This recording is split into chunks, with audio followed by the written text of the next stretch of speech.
Hey everybody, and welcome to the next edition of the Soccer Fitness Goals video blog. It's been another busy week for us here at Soccer Fitness, and we also have some exciting things to announce. One of them being that the newly reformed National Soccer Coaches Association of Canada, or NSCAC, has come out with their inaugural publication, the Journal of Soccer. You can see Jason DeVos on the cover there. And included in this journal is an article on page 30, which is written by me. And this article is about preseason periodization of fitness training. And I think it's a pretty relevant topic for coaches right now because as we're in the month of April, we're into the start of preseason. So if you're interested in seeing the journal or learning more about the NSCAC, we'll put right now up above me a link to their website where you can find out more about what they're doing, and also you can get yourself a copy of the journal if you're interested, and also become a member. Another exciting thing to announce related to the NSCAC is that in exactly 1 month, so on May 6th, which is a Saturday, they'll be offering their inaugural coaches clinic, which is a free clinic available to any coaches who would like to participate and attend. And I'm going to be one of 4 clinicians presenting at this coach clinic. And my presentation there is going to be showing examples of speed training that can be done on the field with the ball. And the title of that clinic for me, that presentation, is Speed Training Done the Right Way. So stay tuned. We will post more on our video blog and also on our other social media about that clinic if you're interested. Now on to the topic of the blog for this week. And this is a topic which I've known about and been talking about actually for a long time. And more recently, in the last couple of years in the media, there's been a lot of discussion about this topic as it relates to soccer and youth development, but also as it relates to long-term athlete development in general, and that is the topic of the relative age effect and how athletes, including soccer players, can be assessed in order to determine their developmental age, and potentially once the developmental age has been determined, that athletes, including soccer players, can be grouped according to their developmental age, and this will help to eliminate the problems with early or late developers either getting advanced too soon if they're an early developer, or potentially not being looked at or being ignored if they're a late developer. So let's start with a definition of the relative age effect. The simplest way that it can be explained is that it is a bias that exists in sports and in academics, whereby a disproportionate number of the young children who are identified into elite or high-performance sports programs, as well as elite or advanced academic programs, are born in the first 3 months of their particular cohort or birth year. And what that means is that any birth year you look at, if you look at children, let's say, that are born in the year 2003, the relative age effect would show a bias towards people that were born in January, February, and March of 2003, as opposed to people who were born in any other month of that same year. So there's another level to this, and a little bit later in the video we'll give some examples of how we can determine players' developmental age. But the other level is that even within a birth year, and I gave the example of 2003, so we can stick with that example. If you do assessments on all children, athletes, soccer players that are born in that year, what you'll find is that their developmental age will be within a range of possibly 2 to 3 years. So they could all be born in the year 2003, but some of them developmentally might be a year or 2 behind the norm, and others developmentally might be a year or 2 ahead of the norm. So there's a range in terms of developmental age, even though they're all 15 or 14 or whatever the case may be based on their chronological age, there's a huge range of developmental age. So there's the relative age effect, which is a bias towards people who are born earlier in the year. But even beyond that relative age effect, there's also the issue of players' developmental age falling within a big range.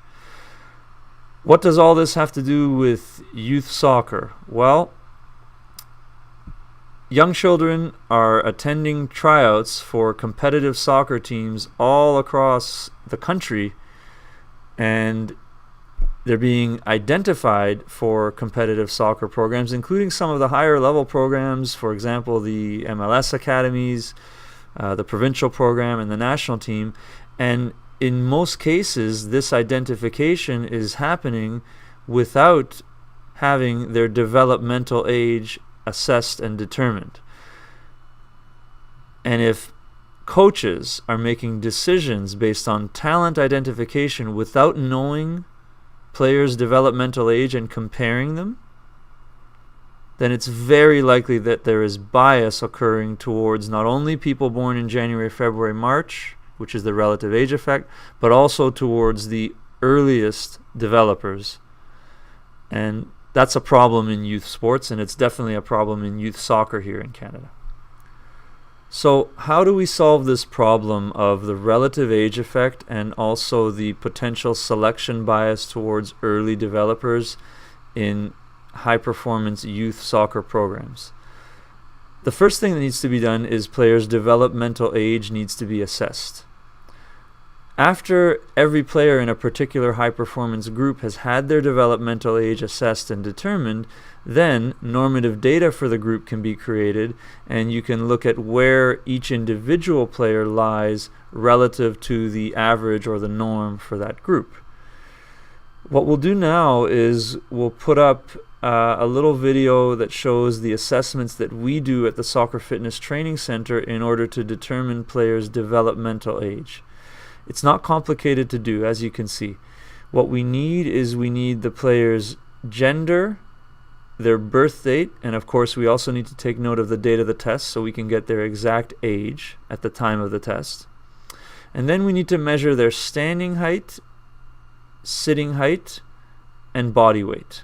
And standing height and sitting height are measured in centimeters, whereas body weight is measured in kilograms. And the other thing to keep in mind with a sitting height measurement is not only do you need to take note of the sitting height, but you also need to take note of the height of the box or the chair that the athlete is sitting on. In addition to knowing how high or how tall the box or chair is, you would also need to make sure that the chair is in a position where the athlete can sit on it with their feet touching the ground, as you can see in this example, and also that their thighs are parallel to the ground, so it's not too high or too low.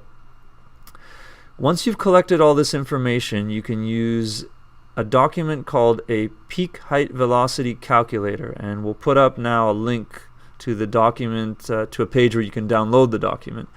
And it's not really complicated. You basically just enter all of that information in, for example, the athlete's gender, their birth date, the date of the test, standing height, sitting height, and body weight measurements, and the spreadsheet has an algorithm that calculates each athlete's age of peak height velocity. So what does peak height velocity mean? It means the age at which an athlete reaches their maximum rate of growth. So of course, children are growing throughout their childhood and adolescence, but there's periods of time within those overall growth periods where their rate of growth speeds up. And based on the information that you collect, you can use that calculator to determine each player's age of peak height velocity. And in general, the lower that number, the more that particular player could be considered an earlier developer. Again, going back to the example of athletes or soccer players born in the year 2003. So it's now 2017, which means chronologically they would all be 14. But if you were to do that test and determine each of those athletes' age of peak height velocity, you might see that some of them hit their peak height velocity at 11 or 12 years of age, and some of them have yet to even hit their age of peak height velocity. That being the case, of course, you would see that there's a range in developmental age, and if you've taken note of all of those players' developmental age, then it makes it much easier to make comparisons between players and, of course, to make your ultimate decisions in terms of talent identification in your high-performance programs. Now, the importance of conducting these assessments and determining players' developmental age could not be overstated. Some of the people that are involved in Canadian soccer at the highest levels have recognized and commented on it, and I'll give a couple of examples. The first one is from Beverly Priestman, who is the director of the Women's National Excel program for elite female players ages 14 to 17, and she's also the head coach of our Canadian women's under-17 national team. And she's quoted in an interview regarding a recent women's under-15 national Excel camp, which is actually happening right now. She's quoted as saying, "These camps allow us to ensure the base remains wider in these key maturation years," and keep in mind those are maturation years of under 14 to under 16, "and to cater for late developing players to ensure no long-term talent is missed." So that's from Bev Priestman. And from the same NSCAC journal that I mentioned before, and the cover article, which is an interview with Jason DeVos, who is Canada Soccer's Director of Development, he's quoted as saying, "What we need to do is to try and remove the many barriers and obstacles that are in our players' way and make that pathway as open and accessible to all players as we can." So Beverly Priestman is being very direct, discussing the importance of not neglecting late developers, and I think that the quote that Jason DeVos has given, even though it may be a little bit more vague, and I think it can easily be applied to the topic of early and late developers, meaning that the relative age effect and selection bias towards early developers can certainly be considered an obstacle towards optimal player development and player identification, and it needs to be eliminated. So again, there's lots of people in Canada, including at the highest levels, that are recognizing the importance of this, and any other coach at any level in Canada should also recognize the importance of this. I strongly recommend that any competitive soccer program should be determining players' developmental age using the methods we discussed earlier, taking note of it, keeping standards and norms for their team, and using that as part of the basis by which they make their decisions for talent identification and for selecting or cutting players. So that's it for the Soccer Fitness Goals video blog for this week. Hope you enjoyed it. As always, please remember to like the video and subscribe to the channel if you haven't already done so. We'll see you again next week, and until then, keep reaching your soccer fitness goals.